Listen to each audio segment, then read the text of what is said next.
physical aspect of Oh, I love this right here. As soon as we put them pads on, that's my thing right there. I also like when we was in OTA, Coach Glenn had already said we're gonna be physical during training camp. I said, you talking my language. You come here speaking the same thing. I like that though. But it's also teaching the young guys how to practice too though, because we have some live periods, but then we also have some thud periods where it's still kind of like a simulated live, but there's no taking it to the ground. So just teaching those young guys how to practice. So when we get into the season and he say thud, we know what it is.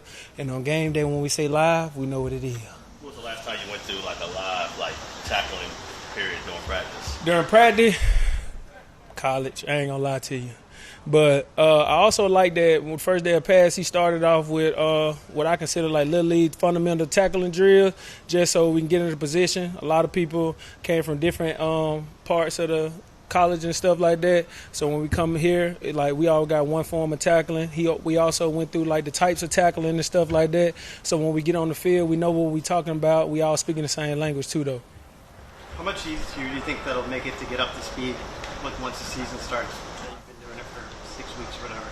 The most important thing, I feel like it's going to help during the preseason games, because most of the time the preseason games is your first time where you feel that contact or where you feel them pads pop and things like that. So with us doing it in practice, those guys who are playing in the preseason game, they won't have that mindset of like, I got to worry about the hit now.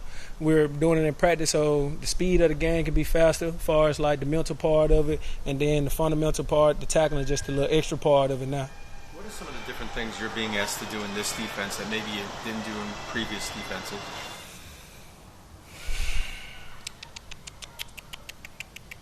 Nothing really. I'm going to be honest with you. I'm a ball player. Whatever they tell me to do, I'm going to do. So it's kind of like one of them things I was asked to do a lot in the other defense. I asked to do a lot in this defense too. I got a mission. I'm on a mission. Well, what are you on a mission for? Yeah, what's that mission? I'm on a mission for all of it. I want everything. So number one, I want to be able to lead my team to a place that we haven't been in a while. So that's my number one mindset. And then also get myself to a point where I'm consistent on all phases of as far as like my meeting time, how I am in the meetings, how I am in the locker room as a leader on the team, and then also how I am as a leader on the field by leading by example, by making plays and not just that hoorah person trying to get everybody together. Everybody will follow me just because of my play and the way I'm playing. So just having that mindset.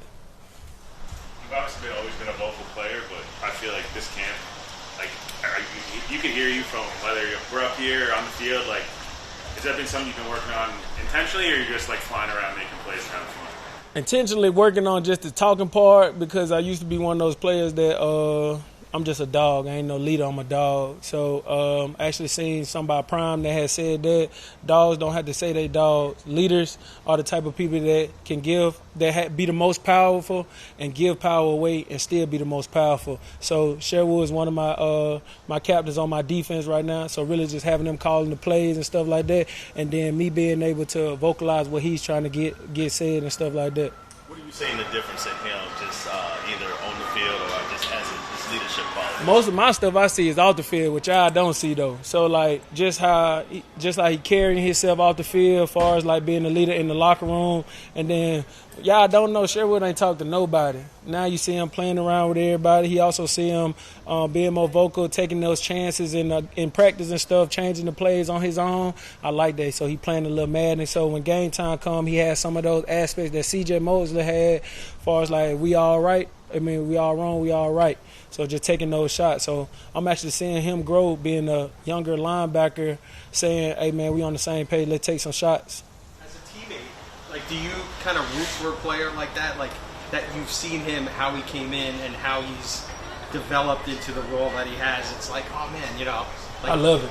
I tell him every single day I'm proud of him. Most importantly, just being the physical part of, and then also just seeing him coming in as a safety, and I came in as a safety, and then just see where he went last year. And then also it helped me out a lot too, because I ain't getting targeted more. I'm gonna be like, hey, he the playmaker now, so I can sneak some of mine in. But when you're on the same page as far as like both of us on the same page, and then both of us on the same page athletically, it's just crazy what we all can do together. We can all play out of position, and then we all still be on the same page. It's not more like a, hey, you're the Mike linebacker, hey, you're the Will linebacker, hey, you're the cover linebacker, hey, you're the spot drop linebacker. We both be able to do a little bit more, so we bring a versatility to the defense. What's the next step for this defense? Obviously, y'all played at a high level the last 3 years. Consistent.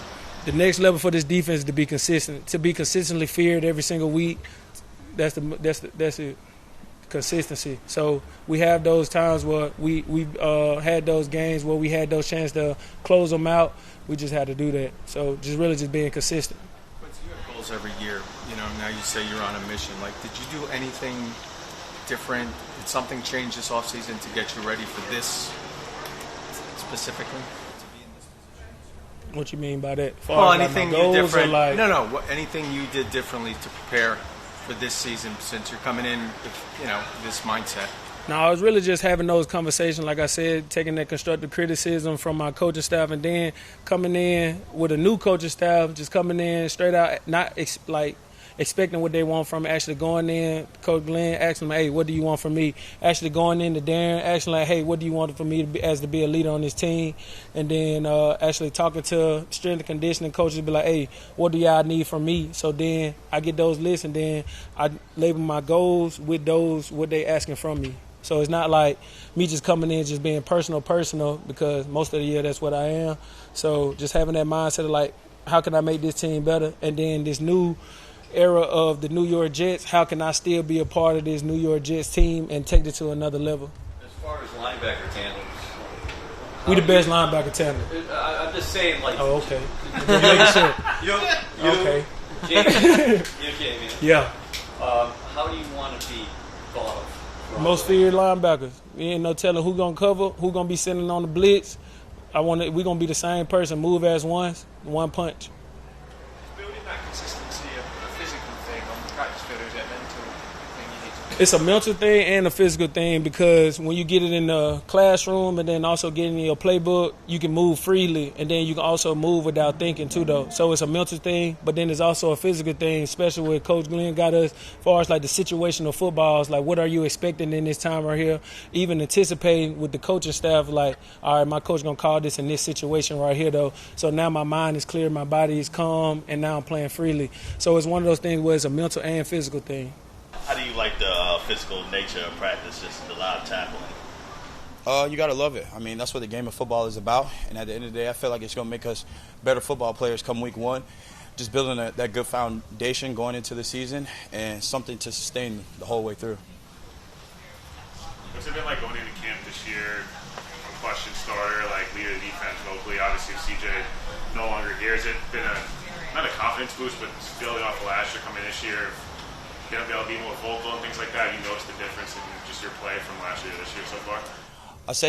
I wouldn't say it's necessarily a confidence booster. At the end of the day, regardless if I'm the one wearing the green dot, if I'm next to the person with the green dot, I go in there with the same expectations, be the best player that I can be the best teammate that I can be. Obviously, I took on that role gratefully just because I want to be the one to help my teammates get lined up. And I feel like when I'm in the middle and I see something and I alert somebody, oh, this is about to come or that's about to come, it makes me feel good when I'm right about it. And, when one of my teammates make a play off of something that I was able to say and help them with, it makes me feel better. Have you had the chance to interact much with Chris Banjo, and what's it like having a coach like him who was just playing like 2 years ago and now he's already in that role? I feel like, it's inspiring because it's just like most people when they're done with football, they don't know where to go. Right after, some people, they sit down for a little while, but, like you just said, he was done playing and he was up and coaching. So for me, that's inspiring. That's something that I might aspire to do one day, and he's a great role model to look. And then since the day he stepped into the building, in the offseason, we had conversations and stuff like that. He told me if he ever need me, just be ready. And I told him I'll always be ready. At the end of the day, that's the way I came up, being a special teams player. So, again, like all our defensive coaches, they all played. So, again, just having a guy like him who's played, I can get another perspective.